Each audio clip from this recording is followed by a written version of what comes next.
Hello everyone, in this video we will be discussing regarding the Hindu editorial page analysis. Today is 12th August 2020. There are 3 articles to be focused. In the description link I have also given the timestamps of different articles so that you can just switch to different articles if you just click on that timestamp. If you are interested in suppose third article, let's take that. Just switch on that timestamp, you will be directed to this particular time zone of the third article. 3 articles. The first is on future Indian secularism, the second is on Indian Maran case, and also final article is on from locker rooms to classroom. This is regarding the coronavirus, how the things have impacted in BIOS locker room, how the teenage groups are involved in different illicit things in the social media, and from then to classrooms how they should take the proper measures. This is a cartoon of the day. As you can see that environmental assessment impact, so that no one is cared about environmental aspects, so that there is a problem in the coming future. Before I begin, I welcome you all to Wi-Fi se Study Karo. This is my Facebook and Instagram page, Wi-Fi se Study Karo, same channel name, so that you can get updates if you just follow me on Instagram. I am Prashant. The first article is regarding the future of Indian secularism. It is a premature pronounce the end of constitutional secularism. It has only suffered a setback and can be revived. So this article was penned by a social activist and also professor of one of the reputed university in India. So according to his views, the secularism has been deteriorating from day by day. This article just focused upon the recent things which have been in the news. So our public discourse is resounding with a triumphalism on one hand and a lament on other hand over the death or defeat of secularism. It seems that the Bhumi Pujan has burnt its bodily remains, and if anyone cares to claim it, the ashes of secularism will be buried near the Dargah or immersed in Sarayu. The child of the Republic founded in 1950, one part of this views of this, the author wishes to join the lament. So, but on other part, nudging him to contemplate this moment, ask, does anything in India ever die? Silenced, and the question to the answer is yes. Forced temporarily to go underground, maybe transmigrate to another bodily form under the different name, possibly, but death. So gone forever? No. There are 3 years ago, on August 6, 2017, the author had already written the same on the aspect constitutional or party political secularism. That secularism had paid a heavy price in our country for being at the center of public and political discourse. It had been persistently misused and abused. Distinguishing it from a constitutional political secularism, the author called abused entity party political secularism rather than secularism. To respect and critique, the constitutional secularism is marked by at least 2 features. The first is critical respect for all religions. Unlike some secularisms, ours is not blindly anti-religious but respects religion. Unlike the secularisms of predominantly single religious societies, it respects not only but all religions. However, given a virtual impossibility of distinguishing the religion from social, Dr. B.R. Ambedkar famously observed, every aspect of the religious doctrine or practice cannot be respected. So respect for religion must be accompanied by a critique. It follows that our state must respectfully leave religion alone but also intervene whenever religious groups promote communal disharmony and discrimination on the grounds of religion and inter-religious matter, or are able to protect their own members from oppressions that perpetuate an intra-religious issues. So therefore, and this is it, the second feature, the Indian state abandons strict separations but keeps principled distance from all religions. For instance, it can tolerate untouchability or leave all personal laws as they are. So equally, it may be preferentially subsidize schools run by religious communities. Thus, it has constantly decide when to engage or disengage, help or hinder the religion depending entirely on which of these enhances our constitutional commitment to freedom, equality and fraternity. So this constitutional secularism cannot be sustained by government alone but requires collective commitment from the impartial judiciary, a scrupulous media, civil society activists and also alert citizenry. So advent and opportunism. So party political secularism, born around 40 years ago, is a nefarious doctrine practiced by all political parties, including by so-called secular and also secular forces. This secularism has dispelled all the values of the core ideas and replaced them with an opportunism. So opportunistic distance, that is engagement or disengagement, but mainly this alliance with religious communities, particular for the sake of immediate electoral benefit, is its unspoken slogan. So indifferent to freedom and equality based religious reforms, it was removed critical from the term critical respect and bizarrely interpreted respect to mean of cutting deals with the aggressive or orthodox sections of religious groups, unlocking Babri Masjid or Ram temple for puja and forsaking women rights in Saho Bano case. So it has also even been conflict in the igniting communal violence, the party political secular state causing up alternately to the fanatical fringe of the minority and majority, was ready-made for takeover by the majoritarian party. This was accomplished by removing the word all and replacing it with the majority, respect only to the majority religion, never criticize it, but recklessly demonize others and ridding the state of the corrupt practices of the opportunistic or distance, not by resorting principal distance but magically abolishing distance together. So India, constitutional secularism is swallowed up by this party political secularism with not little help from the opposition, media and judiciary. Yet the author even hesitates to pronounce the death of constitutional secularism grounded in the millennia-old pluralist traditions. Instead, the author prefers to the word setback.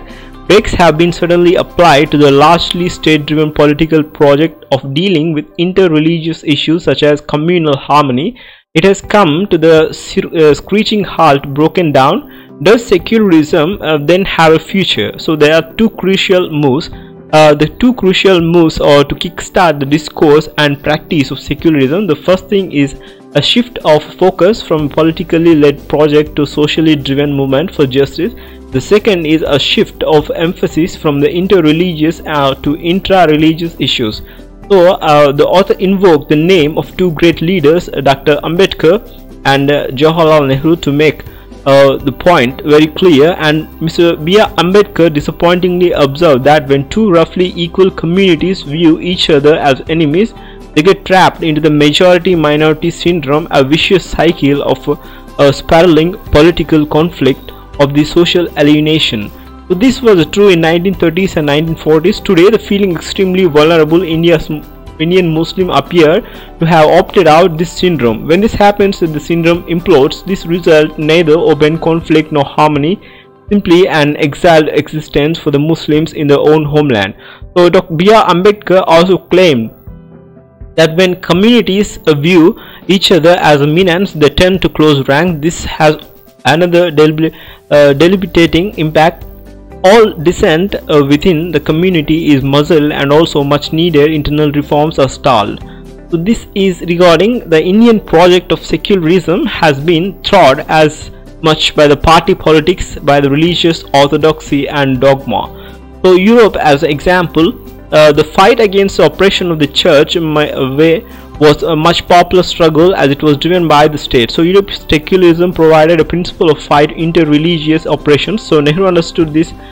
For him, secularism was not only the project of civic friendship among the religious community, but also the opposition to religious-based caste and gender oppressions, and endeavor at the heart of our own society-driven freedom and equality-oriented reform movement in 19th century. For the moment, the state-driven political project of secularism and its legal constitutional form appear to have taken a hit, but precisely this setback can be turned into an opportunity to revitalize the social project of secularism. Since the Indian state had failed to support the victims of the oppression sanctioned by religion, a peaceful and democratic secularism from below provides a vantage point from which to carry out a much needed internal critique and reform to our respective religions. So a collective push from young men and women, untainted by the politics of ideological straitjacketing of the recent past, may help strengthen the social struggle of emancipation from intra-religious injustice. Those who must most benefit from upholding these constitutional values, the oppressed minorities, Dalits, women, citizens, sick to death with adultery or crass commercialization of their faiths.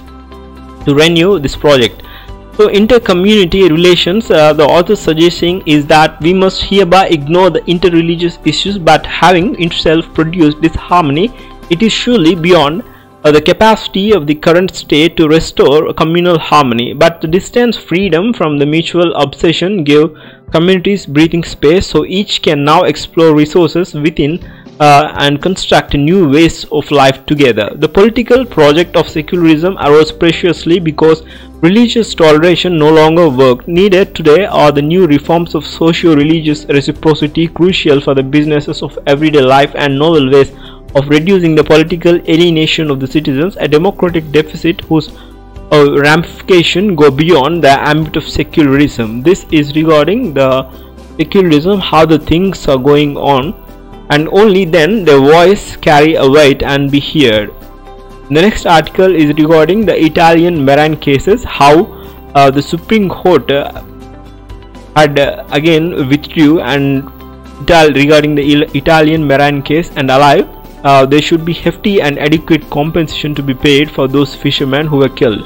So the focus must be on adequate compensation for the families of fishermen killed by the Marine. So it may seem pragmatic to keep any pending litigations to alive until all dues relating to it are paid and also legal issues are settled. However, it is somewhat puzzling that Supreme Court of India said it would keep the Italian Marine case alive until hefty and adequate compensation is paid by the Italy for killing of 2 fishermen by its Marines in February 15, 2012. So the court has indicated that it would not allow a closure of the trial until such compensation is paid, and it has ordered the families of the victims to be heard on this matter.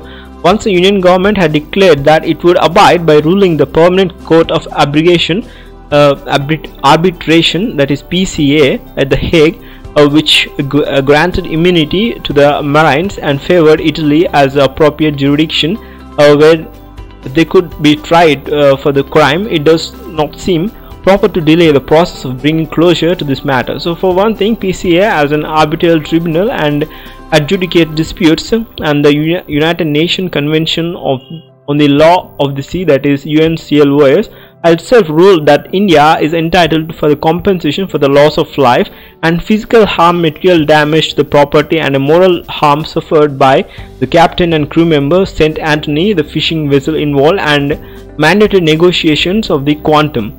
So secondly, it hardly needs emphasis that the pendency of the matter in the court should not become the bargaining point that delays the reaching for the fair settlement. So the court's resolve to obtain adequate and hefty compensation for the families of the victims is welcome, though it would be difficult to have judicial determination of whose quantum would satisfy these requirements. The centre may have approached the top court for the formal permission to close the pending trials proceeding as a matter of abundant caution.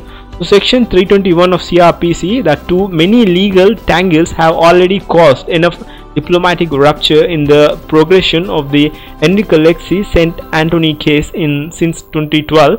Article 253 of the Constitution, which says that the Parliament may enact a law to give effect to any international treaty of the Convention, has been cited to argue that in the view of arbitral court's finding on the jurisdiction being in the conflict with the Supreme Court in 2013, that Union government alone can try a case. So this is a just needless quibbling, as a conflict has ceased after India has agreed to abide by tribunal's ruling in keeping with the obligations under UNCLOS.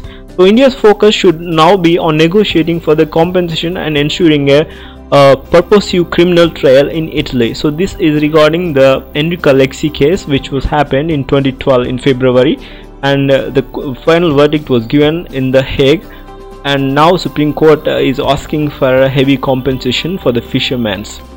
The next article is regarding the PIOS locker room, how things went and they should be taken again to the classroom.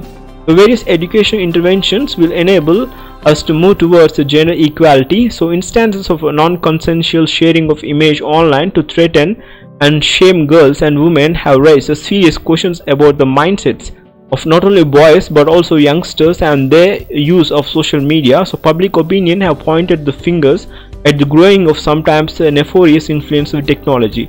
The quick fix of deactivating social media handles or deleting so-called proactive photos is often more common response to this situation. However, this does not address the real problem. So COVID-19 has exacerbated the challenges that women face.